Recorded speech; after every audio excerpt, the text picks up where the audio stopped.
ঘরে থাকা উপকরণ দিয়ে ঘরে বসে কালারফুল ক্লে বানাতে চাও, তাহলে এই রেসিপিটা তোমাদের জন্য। সবার প্রথমে 1 চা চামচ পরিমাণ ভেসলিন নিয়ে নিয়েছি। এরপর দিয়ে দিচ্ছি ফেভিকলের গ্লু। তোমরা চাইলে যে কোনো পরিমাণে যে কোনো ব্র্যান্ডের গ্লু ব্যবহার করতে পারো। এরপর আমি এখানে দিয়ে দিচ্ছি ফেভিকলের কালার।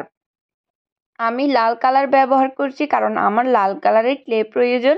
তোমরা চাইলে অন্যান্য কালারও এখানে দিতে পারো। এরপর এখন আমি এখানে ভেসলিন এবং গ্লুয়ের সাথে কালারটা ভালো করে মিক্স করে নিচ্ছি যাতে এটা ভালো করে মিশে যায়। এরপর দিয়ে দিচ্ছি পন্ডসের পাউডার।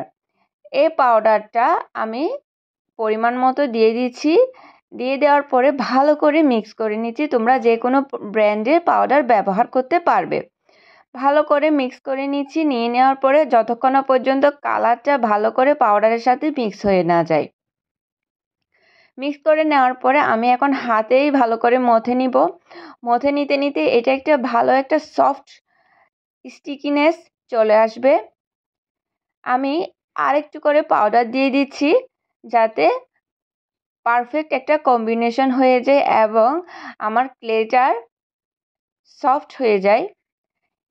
আমি মথে নিতে নিতে দেখবা কি সুন্দর একটা স্মুথ ফিনিশিং চলে এসেছে এবং এই ক্লেটা দিয়ে কাজ করতে অনেক বেশি ভালো লাগে, অনেক বেশি স্যাটিসফাইং লাগে।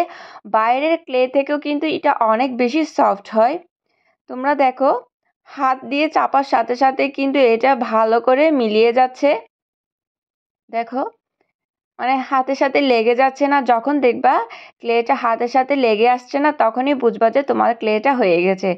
এই ক্লে দিয়ে কাজ করতে এত বেশি ভালো লাগে, আঙ্গুল দিয়ে চাপে ধরার সাথে সাথে দেখো আঙ্গুলটাই কিন্তু ক্লের ভেতরে ঢুকে যাচ্ছে। এত বেশি সফট হয়েছে। কেমন লেগেছে জানাবে অবশ্যই।